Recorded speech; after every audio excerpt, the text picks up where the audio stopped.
Good morning. Please turn with me to Zechariah, the 14th chapter, as we come ever closer to the end of the Old Covenant. I told somebody today when they asked, we're about 1 week away today from the New Testament. Matthew should start roughly next Sunday, or at least next Sunday's worth of readings. I have one more sermon in the Old Testament. But for whatever reason, Zechariah 14, a chapter I've mentioned before, reminded me of really not even delivery, but DoorDash.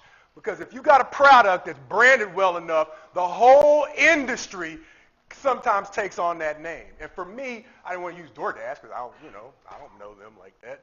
But I knew that we have a brother who delivers DoorDash, and the fact that he has done a great job in my short time here of evangelizing. Kind of like Brother Walker was talking about during the meeting. There are different ways to evangelize. Sometimes it's through your deeds, meaning somebody didn't necessarily know he was a Christian, but because of the things he was doing, they made a cross in thanks for the kindness that he showed. And so our brother who delivers DoorDash, because of the way he carries himself in the community, is one of the people who has brought folks in to at least visit with us and pass through and at least give us a look.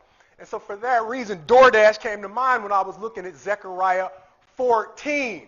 And it is because even though I was not here with you when I had the chance to go through that part of the Old Testament, but during the time when God is describing the period of the kings, during the time actually when there was a good king, or there were good kings in Jerusalem, the people came on strange times. There were times when they knew, because of going back to Deuteronomy, when he established the nation, if they did wrong was going to happen to them. But as we mentioned from time to time, life does not always go along that simple pattern. And there were some times when they had great kings that were producing really frightening outcomes for them. And this reminded me of that time. Because what's going on here is God is actually bringing blessings to them through a mighty foe that they cannot possibly stand against. Why? Is it the Assyrians? Is it the Syrians? Is it Babylon? Why don't you just go ahead and run down all the lists? You can find the globe, spin the globe, and the answer is yes. In Zechariah chapter 14, it seems like he's pointing toward a new thing, because he's describing the time when everybody who's got a problem with Israel is knocking. I try not to knock as much anymore, right? They've come knocking at the door, and it's not for, like we talked about last week, it's not for the Super Bowl party. It's because they got issues with Israel, and they're coming to settle them. And the frightening part about it is, who's the one who's assembled them? Reminding me like the book of Job. There are times in life when I'm not looking for problems. I'm minding my own business. In my best Southern again. And once again, here it comes knocking. And so this book reminded me a lot of Job, because Job was minding his own business. He wasn't bragging about what he had. He wasn't bragging about what he's doing. He's living a low-key life, and here it comes. God actually, Satan not even stirring up the trouble. God mentioned, have you considered my servant Job? And the first thing to notice is there are times when you might be living the kind of life that God actually, we say there are times when if we're not living an exemplary life, God will make an example of us. There are times when for the better, we might be doing so well, God might be bringing us drama we just don't want. And we've talked about that before. And so why is that important now? Why did I pick the very last book of the chapter of the book of Zechariah? It's because, like sometimes we talk about, when you look at the end of Christ's life, Matthew 23 and Matthew 25 are starting to help you understand the concept of a will, last will and testament. What kinds of things is a person talking about as they're closing business out? Thinking about, if I don't see another day, what do I want people to know and think about and reflect on? And that's a lot of what we see is the plan is starting to descend in the Old Testament. And we're seeing the very last chapter of Zechariah doing that kind of dual thing that we see in the prophecies. He's not only talking about the near future, but he's talking about things that they couldn't possibly relate to, it would seem, because of some of the historical markers in this chapter. I'm going to ask you all to bear with me, because hopefully in order to keep from getting bogged down in the weeds, as I say from time to time, I'm going to read this whole chapter. And because I haven't practiced it, that might not go good, right? So just stumble through it with me, and hopefully it'll help us shorten the lesson to something that's a little bit more manageable. As I'll ask you to read for me the way in which God delivers DoorDash to his people, as we start in verse 1 of chapter 14. Behold, a day is coming for the Lord when the spoil taken from you will be divided in your midst. For I will gather all the nations against Jerusalem to battle. And the city shall be taken and the houses plundered and the women, I'm not going to say it, half of the city shall go out into exile, but the rest of the people shall not be cut off from the city. Then the Lord will go out and fight against those nations as when he fights on a day of battle. On that day his feet shall stand on the Mount of Olives that lies before Jerusalem on the east, and the Mount of Olives shall be split in two from east to west by a very wide valley, so that one half of the mount shall move northward and the other half southward. And you shall flee to the valley of my mountains, for the valley of the mountains shall reach to Azal. And you shall flee as you fled from the earthquake in the days of Uzziah, king of Judah. Then the Lord, my God, will come, and all the holy ones with him. On that day there shall be no light, no cold or frost, and there shall be a unique day, which is known to the Lord, neither day nor night, but at evening time there shall be light. On that day living water shall flow out from Jerusalem, half of them to the eastern sea and half of them to the western sea. It shall continue in summer as in winter. And the Lord will be king over all the earth. On that day the Lord will be one and his name one. The whole land shall be turned into a plain from Geba to Rimmon south of Jerusalem, but Jerusalem shall remain aloft in its sight from the gate of Benjamin to the place of the former gate, to the corner gate, and from the tower of Hananel to the king's wine presses. And it shall be inhabited, for there shall never again be a decree or utterance of destruction of Jerusalem. Good night. Let me slow down. For there shall never be a decree or of utterance of destruction. Jerusalem shall dwell in security. And this shall be the plague with which the Lord will strike all the peoples that wage war against Jerusalem. Their flesh will rot their flesh will rot while they are still standing on their feet. Their eyes will rot in their sockets, and their tongues will rot in their mouths. And on that day a great panic from the Lord shall fall on them, so that each will seize the hand of one another, and the hand of the one will be raised against the hand of the other. Even Judah will fight at Jerusalem. And the wealth of the surrounding nations shall be collected, gold, silver, and garments in great abundance. And a plague like a plague shall fall on the horses, the mules, the camels, the donkeys, and whatever beasts may be assembled in those camps, or may be in the camps. Then everyone who survives of all the nations that have come against Jerusalem shall go up year after year to worship the King, the Lord of hosts, and to keep the feast of booths. And if any of the families of the earth do not go up to Jerusalem to worship the King, the Lord of hosts, there will be no rain on them. And if the family of Egypt does not go up and present themselves, then on them there shall be no rain. There shall be the plague, or there shall be the plague with which the Lord afflicts the nations that do not go up to keep the feast of booths. This shall be the punishment to Egypt and the punishment to all the nations that do not go up to keep the feast of booths. And on that day there shall be inscribed on the belts of the horses, holy to the Lord, and the posts in the house of the Lord shall be as the bowls before the altar, and every pot in Jerusalem and Judah shall be holy to the Lord of hosts, so that all who sacrifice may come and take of them and boil meat for the sacrifice in them. And there shall no longer be a traitor in the house of the Lord of hosts on that day. First confession, as usual, with the minor prophets, I don't know a lot of what's going on, but a familiar hack is in life, whether you're reading the Bible or you're just living your life, you start out real good if you start with what you actually do know. And so let's start with that.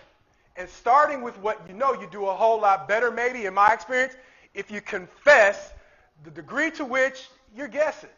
For me, at least, it's so I don't just stick so closely to the stuff that I know that I can't say something potentially helpful. But at the same time, I don't mislead you with something that just ain't written in the Word. So I'm going to let you know the things that I'm emphasizing today are going to really require you to be a Berean.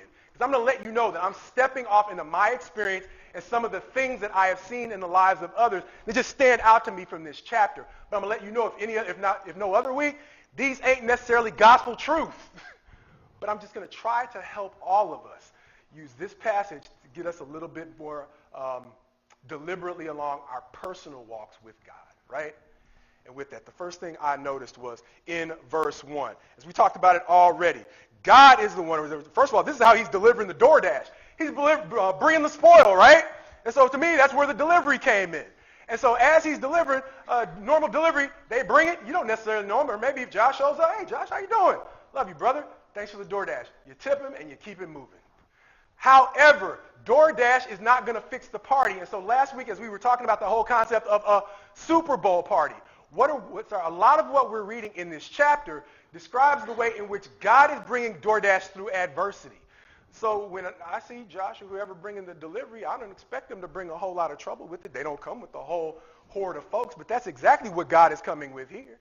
He's not showing up, but he's showing up in the masses that are gathered to invade. They aren't looking like they're bringing anything, but God is saying, look past the surface to understand that the more you see the way that God works in life, you realize there are sometimes when he brings DoorDash like this, and sometimes he's going to bring it to you through your adversaries. And understand in God's timing, what he's doing is clearing, just like we talked about last week. I wish I understood how to put together a perfect guest list for a party. But what he's doing is he's helping them see past the surface to understand what the perfect guest list might be. Because in life, I have this trouble striking the balance between who I like and who I don't, and not letting that affect too much of what the real substance of my relationship should be. And so understand, as God is putting together this guest list, one of the things he's doing is he is sorting through the traditional thought of what we would consider our team to be, Israel. Why? Because by the time you get to verse 14, where he is talking about one of the ways he is dealing with their enemies is to turn the hand of each of their hands against one another in verse 13, he's going to say, it might surprise you that even Judah will fight at Jerusalem. And I can't tell you, if you look at all the different translations, that it literally means Judah's going to be fighting against Jerusalem. But back up a chapter to chapter 13 and get the picture of the remnant once again. Because he's literally saying, I'm going to start with all of what you see as my people, and I'm going to whittle them down to a third. And that's giving us a numerical picture as an introduction to what he's doing in chapter 14. And so when he says, even Judah is going to be at Jerusalem, we don't know if they're going to be fighting with them just because they have to close ranks in the walls, whether or not that's reflecting a clear precedent we have in Scripture for the way in which God is whittling down the guest list to help you understand who it is you can really rely on in life. And so in life, there are times when the party list I want to put together, it looks one way because God knows that the enemy knows all of my weaknesses. I was confessing to the young people. Part of the reason I started playing sports in general was to fill emotional voids. Emotional needs, spaces in my things that were just incomplete. Places where I was lacking. It wasn't just because I liked football or whatever sport it was. It was honestly, once I got to the bottom of it, there were some spaces where I needed things filled. And if you don't know any better, you'll fill them with unhealthy things. And understand, when you're putting your guest list together, that means you're going to include some people that don't necessarily, they're not the best for you in that moment, in that situation, in that time. And one of the reasons we say it often, God is the wonderful counselor, is he sees past my hurts, the people I want to involve because they're feeling an emotional need, to the people who really want to see me win. And that's what's happening when he is bringing DoorDash through adversity. See, a lot of these nations were living quietly with Israel at the time. They weren't all Assyria. They weren't all Syria. They weren't all Babylon. Some of them were sitting there quiet, but if the moment appeared, right, Israel would find out what they really had in a friend. But understand, it's beyond that. We talk about it from time to time. Because when you get to that Jerusalem-Judah passage, they were really starting to find out what they really had in the way of, thank you, hope and support, right? And if y'all live in perfect families, I'm going to put the Bible down and clap. But I can't say that. And one of those hard, hurting lessons in life, as we said before, a lot of this is review. It's having God expose who it is and who it is not, who I can and I can't rely on in life. And it's those hard lessons. So sometimes when he's bringing the DoorDash, it's not always, Hi, Josh. Sometimes he's bringing it through people who are looking to plunder. Look at the efficiency of that, though. He's talking about turning the tables. So understand, for their own sins, they had once been plundered, and some of their stuff had been taken away from them. If he just brings it to them just gently, with the bag or I keep holding like it's a pizza. It could be all kinds of stuff, right? Shows you how much I'll order DoorDash. Anyway, if he just brings it all nice and neat, pizza ain't going to compensate you for all the things you've lost in life, is it? But understand that there are passages in the minor prophets that say he's going to bring you double for all the difficulty you went through, even if it was your fault, as our brother Tom was talking about in terms of mercy. All he's trying to do is he's not trying to find perfect people, because we talked about it with David. As great a soldier as David was, how great a friend was he to Uriah? Hey, we all got a point in which we are not great friends. And the thing that this chapter reminded me of is it's not you looking for perfect people. It's like when we talk about in criminal justice, one of those terms that I had a hard time learning when I was listening to the ex-convicts talk about getting out. Those who had a plan talked about, I'm working my program, I'm working my program, I'm working my program, I'm staying away from the drama, I'm working my program. Working the program is taking advantage of every opportunity that the prison system has for you to stay out when you get out and not having to come back in. And in life, when we're looking for friends, you're going to be disappointed if you're looking for perfect friends. But what God is trying to help you see is there is a collective of people who are willing to work the program so that they can become transformed, Bible word, into trustworthy people.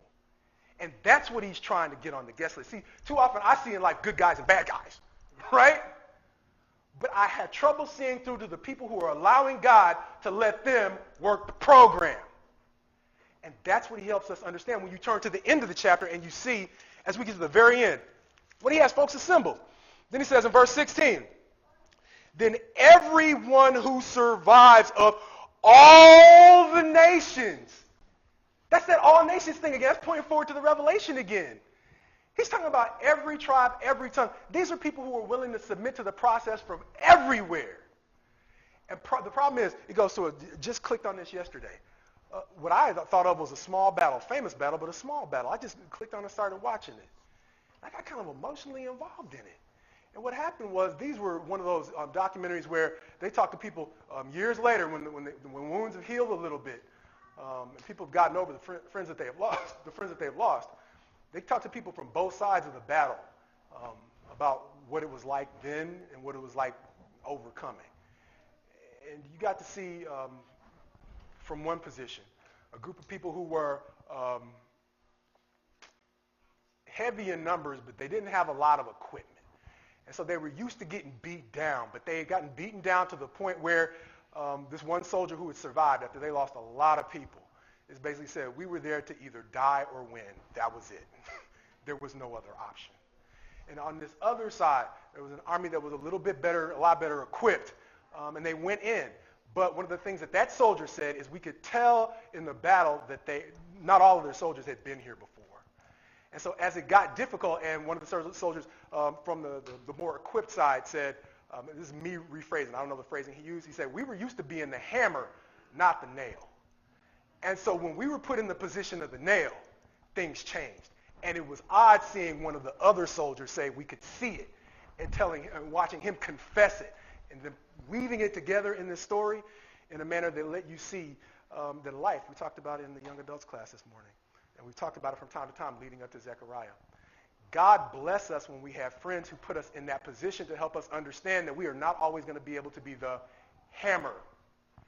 And if we allow God to counsel us, he will help us understand how to live life from the perspective of the hammer in the good times and the nail in the times that we have to learn how to survive life as the nail. The thing that helped us understand, helped me understand, the fact that good and evil don't put on jerseys is as one of those men was describing what it was like to have your character exposed in battle. What he said was there's some who quite honestly freeze and get frightened. There are others who get really amped up, and there are others who just get calm, as he described himself as one who kind of calmed down in battle, even though it was going real bad. But there's also this other unit of people who was separated from the primary group, and they came in to rescue once it turned from being a seek and destroy mission, or I forget what they call it, but a capture mission, to a mission where they needed to be rescued. There are these other people who came in when it was real bad and was looking like the only thing they were going to do is die in that situation. And there are two men who decided that they would go in even if it was not real good. And I'm trying to talk around the issue without saying too much. I don't want to name which battle it is so we don't get super emotionally charged. But these men went in, and it doesn't seem like they came out.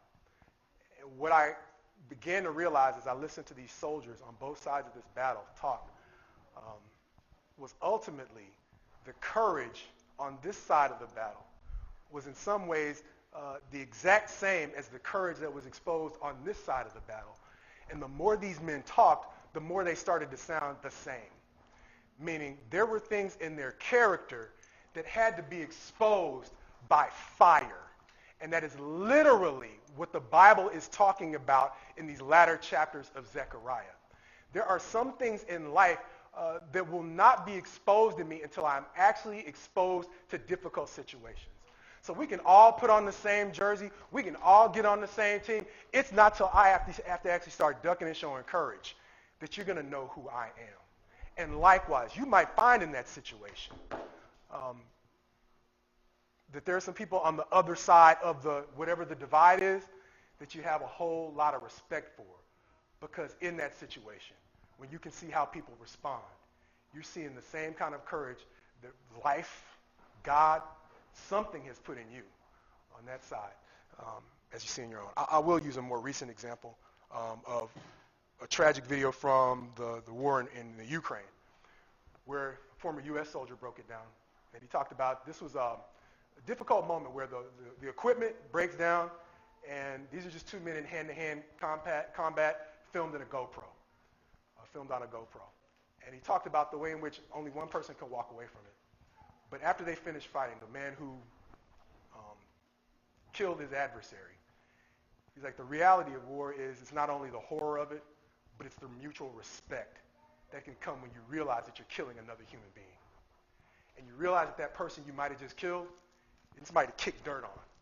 But it's somebody who had a family too. They had dreams too. And the way that you saw them fight made them look a whole lot, maybe a whole lot like the courage that you strive for in you too. And that's the tragedy of the battlefield. Is there are times when we have battle lines drawn, where we're in, there's just other stories I can think of, where you see someone killing someone who looks a whole lot like them once you get past the surface. And so ultimately, that's what's being exposed when you see God deliver DoorDash through the fire. It's not just him exposing who you can't trust. It's helping you understand that there are times when he held you back from certain conflicts because you were about to escalate a conflict with somebody who's a whole lot more like you than you realize. And if he didn't keep me back, I'm creating an unnecessary tragedy. And so at the end of this, he's exposing your guest list in two ways. He's not only exposing the people that I'm trying to bring in just because I have an emotional void, but they really aren't a fit with that void. He is exposing the people that I'm really hostile towards, that I'm really a kindred spirit with. Why? Because taking it back from the war movies that I'm chopping up and not saying right, because I clearly haven't been in war, right? He's helping us understand the way in which he is helping us look past the surface to provide a guest list that we can really trust. And the reason why that's more important is, more important than just the guest list is it's the kind of security, as I want to move on, the kind of security that he's providing goes beyond helping us understand, goes beyond helping us understand people who are willing to work the program. And that's part of it. When you get into the battle, one of the things that impressed me about that movie is these people were able to talk about one another with mutual respect after the healing had begun. And that's, to me, what work in the program represents. You think you're going to get those people off of the battlefield after they've just lost friends? There was one man who was describing himself. He's like, I was trying to decide who's a combatant and who's not. Who's a combatant and who's not. Then he heard a name go over the radio of a KIA, somebody who was just killed in action. And that was his friend, his close friend. And he started confessing, I started shooting everybody, right? And this was the guy who was trying to keep his character in order, not killing innocent people. He just confessed. I just started, when I heard that, it was over, right? The question is, how do you get from their heat of battle to the place where you can once again see the enemy as a human? That's working the program. And so that's what God is talking about. He's taking from all of these nations that are assembled to try to annihilate Israel, people who are willing to work the program. And beyond that, he's providing them a peace that they can't provide on their own. How do you know? By the time we get to verse 9, he is going to say, and the Lord will be king over all the earth. On that day, the Lord will be one, and his name will be one. Ain't nothing I can do. We said a lot of this is review. One of the reasons that it's good, practically good, to trust in God. If you believe in God, you know that I can't do my job and balance my books and spend quality time and do all this stuff and still have the perfect fill in the blank. I can't. It's too much to do. But God is telling you he can get all of that. And part of it is understanding, beyond him being able to work all the things in my life that need attention that I just can't pay attention to, he's saying there are no gaps in coverage. And so there are times when I go into a city, especially when I'm going back home in Houston, my city doesn't look like it was my city I'm from. In the same. There are places where I can go where I grew up comfortable.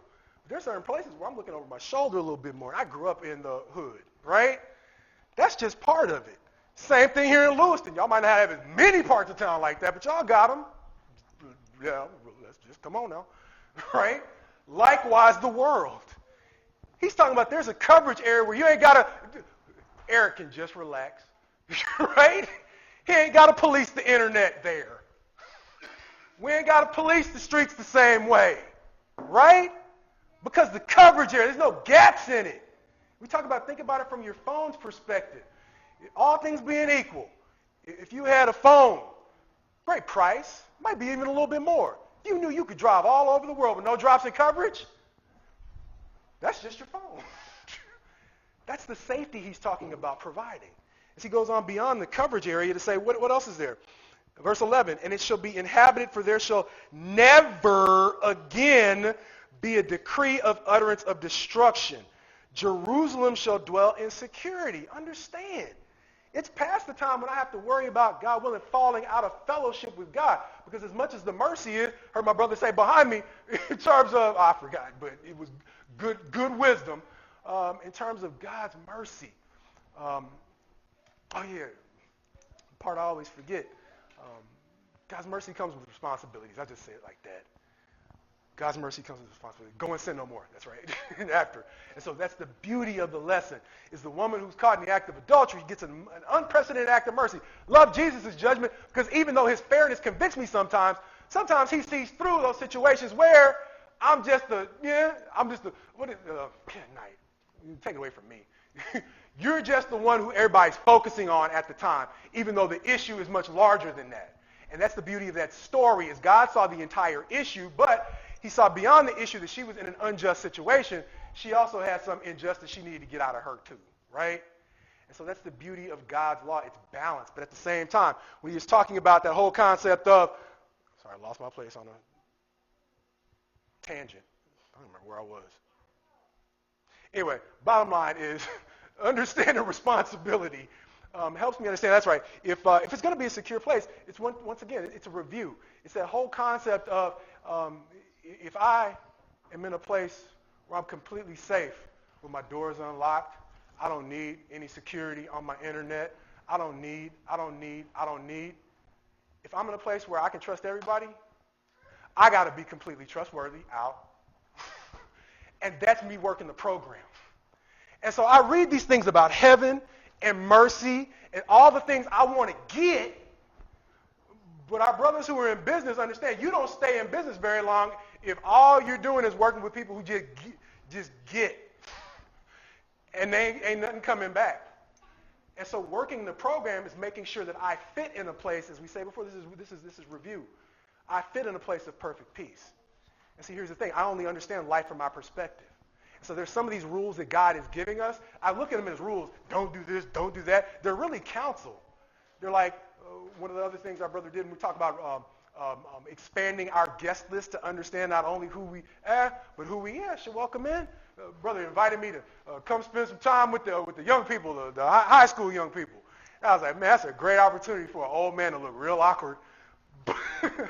But I appreciate the invitation because that's a brother who's trying, in my opinion, to expand his guest list, to include even the awkward people, right? Now, it's one thing to just accept our invitation and realize it's an opportunity to look real awkward, but it's another thing if I start praying to God to give me some additional wisdom and some additional social graces, help me be a better fit before I go in to accept that invitation. And that's what this is talking about. This is giving you the opportunity to be a fit in a place that sounds real great because it sounds perfect, doesn't it? Right? And so that's the wisdom of God's rules and understanding that beyond the do nots and understanding what's the point of the do not? It's do not make a fool of yourself in the place I'm inviting you to go to. Mercy, please. Right? But that's basically what this is when we're talking about a guest list. And so when he's bringing DoorDash, he's not just bringing food. He's bringing the kind of food that fixes the party because he's bringing perfect security and he's helping you work a program that means when you get there, you mean I don't have to be socially awkward anymore? I can carry a conversation? I don't have to try to find my place on the wall and then, right? That's my normal spot. Sorry. That's my role at the party. Forgive me for that. But you mean I can actually go, accept the invitation, and maybe fit? That's what his law is about. It's about helping you find a place where you genuinely fit.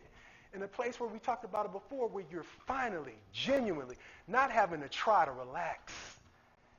And that's what he's telling us. The process of the program is all about. As he goes on.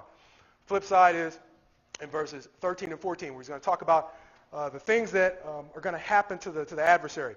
It's going to be in verse 13, a great panic from the Lord shall fall on them so that each will seize the hand of another and the hand of one will be raised against the hand of the other. Even as we mentioned before, Judah will fight against Jerusalem. And then we talked about that plague that sounds like the end of, as we talked about on Wednesday night. If you've never seen old school Raiders of the Lost Ark, it literally comes out of this chapter, right? When they open the ark and then scary things start coming out and then the soldiers start to, it literally sounds like the same thing. So we got movie reference here, and also you got some real life. Understanding that one of the reasons it is also good to seek the safety of God is understanding that at my best, because as a man I want to be courageous. Some of the reasons I'm sure I'm listening to all those stories about war and battle is this is placed in a man that just wants to be strong. You don't want to have any of your weaknesses exposed. You don't even want them to be there at all. But understand, even though David is kind of the benchmark for courage in Israel, we talked about it this morning in the young adults class. One of the blessings, I'm going to call it, in David's life is after going at it with Goliath, winning there, they're having the songs. Saul has killed his thousands. David his 10,000s. The story doesn't go very long before David gets to have an audience with some of those thousands. Understanding that as he fled Saul, he ended up in the presence of the Philistines because he was just that desperate. And we said in life, sometimes you definitely don't want the bad news. You don't want the chatter about you to be bad. But you also got to be careful. I can't remember which coach it was. Mike D'Antoni, basketball coach. Pretty sure it was him. Talked about the danger of your press clippings. When people are, you're famous, he's a famous basketball coach. Talked about the danger of believing your bad press too much because it's exaggerating what you're doing wrong sometimes. Oh, but there's also that flip side of believing the press that because they want a sensational story, you're just along for the ride as they're exaggerating your accomplishments. And he said that's the flip side of good press. And so now you got David. David, you killed 10,000, huh? How you do with 500? So he's in the middle of the Philistine court having to act like he can't remember his name because the song exaggerated the truth of David a little bit. And so just as much as I want my courage to be perfect, even his greatest soldiers, at their best, the ones he's exalting as the leader of the mighty men, their courage is only going to take them so far. And so what we are seeing here is even as Israel is surrounded by the entire world, the advantage of believing that there is a God is he doesn't have to, invent some new weapon, bring you some new technology, have somebody send you a hack through the internet that'll zap all your enemies like Raiders of the Lost Ark. God can simply turn the mightiest soldiers into cowards. And he's done it over and over again. And this is one of the places where he says the way in which he is going to deliver his people is not through their own might. Why? Because we've said it before.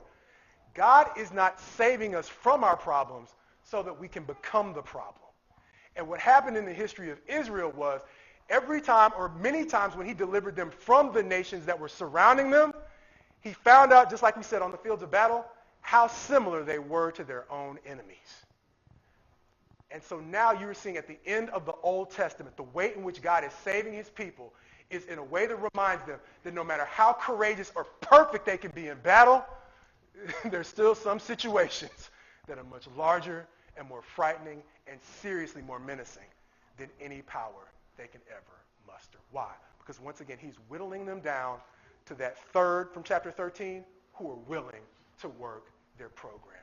As we said, going back to the very beginning of Zechariah, it's not the perfect third because they're still making mistakes. How do you know? Because he's still having to say, okay, I didn't kill the whole world. Why wouldn't you just come say thank you once a year at the Feast of Booths? Because they're like me. You let things go good for too long, I'll forget God who. David said it. God, don't give me so much that I forget who you are. And that's a man after God's own heart. And so what we're seeing here is a picture that after God spares some, there's a remnant from within Israel, and there's a remnant from the whole world, and he's reassembling them, and he's telling them, you're going to be tempted once things get good to forget me, which is a strength in a lot of ways of what our brother is talking about. He's talking about that whole concept of, like I say from time to time, who am I once I leave the assembly? He is helping you get something practical that you can focus on day to day, just like we said, even from a, not so much a holy perspective, but just from a perspective of just me organizing my day. If I got an extra 2 or 3 hours of idle mind time, that's idle mind time that can go and become idle mind is the devil's workshop. And so I got to have my rest time. And we're not talking about being overworked, but we're talking about that idle time where you don't really, it's not rest anymore. I'm just kind of bored, right? We're not talking about your rest time to rejuvenate. You need to recharge your batteries. But what are you doing with that bored time? Where if you're not careful, some other projects will intrude and become really unhealthy.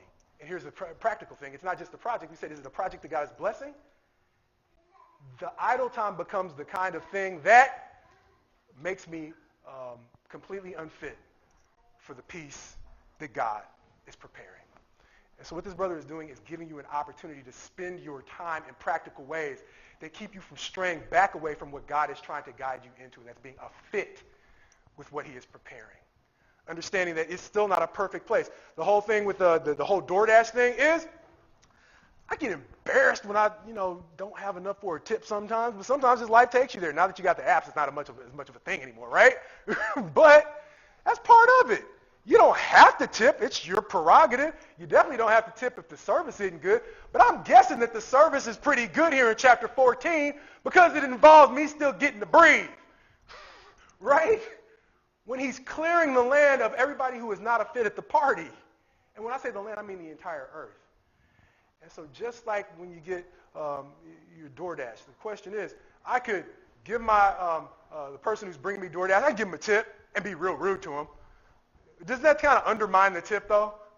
That's like literally what Paul says when, like our brother was quoting, I can have all knowledge, I can give all my gifts to the poor, I can have all prophecies, I can have all these things, but if I don't have love, it is nothing.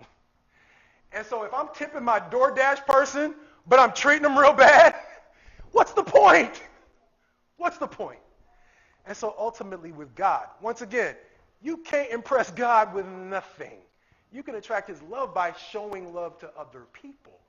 But when he say come back to the Feast of Booths just once a year, he's helping them to all remember, like we talked about in previous weeks, the kinds of things that will help you really appreciate the party he's throwing. Because here, this is the trap I fall into.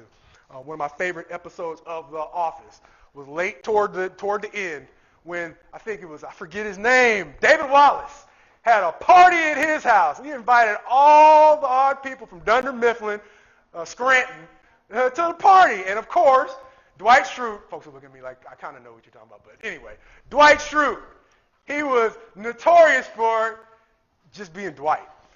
And as he's at David Wallace's house, and Jim's having a normal conversation with David Wallace, they're shooting ball, they hear something going on the roof. And right around the chimney is Dwight Schrute kicking things, doing a home inspection on David Wallace's house because Dwight is nitpicking David Wallace's house because it's so nice. And so, right? And so you might not understand the office, but understand how God is trying to keep us away from that temptation. He is trying to help us become so satisfied with the blessings that he has given us that when we're invited into even nicer blessings, we're not trying to find something wrong with, right? We're not doing a housing inspection at a party. Because ultimately, if we are not allowing him to make us content with what we have, every nice place he takes us into, we're going to ruin it by nitpicking and this and this and this and that. Y'all know what I'm saying, right? Super Bowl party. Okay, anyway. Any party you throw, that's one of the things that I was always careful about. I told the young people about one of the reasons I played sports was to overcome my anxieties and all that. And it's because when I do stuff now, I always got this voice going on in my head about all the different things that I didn't get perfect for, this and this and that. They're going to see this, they're going to see that. And the place that God is preparing is post that. Because you're dining with people who, they're going to see the flaws. We're not going to pretend the flaws aren't there. But instead of kicking them, try to expose them, and then raise the bullhorn, they're there to help you fix them. And so ultimately, when God is talking about working the program, we're talking about the party last week and the DoorDash this week, he's basically just asking people, let me guide you through a program where all those insecurities, you don't have to hide them, right? God willing, you'll be more comfortable confessing them because you're in a room full of people who are comfortable letting you see what they're working on too.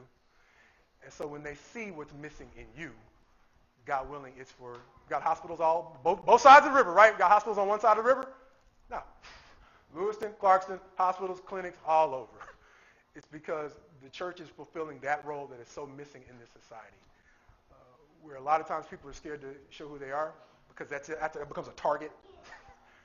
God willing, as our brothers and sisters have said, the church becomes a place where we aren't afraid of one another. We aren't afraid of one another anymore because we're now trusting that we're all trying to help one another heal so that we're all that we're all a perfect fit in a place of perfect peace as we together stand and sing.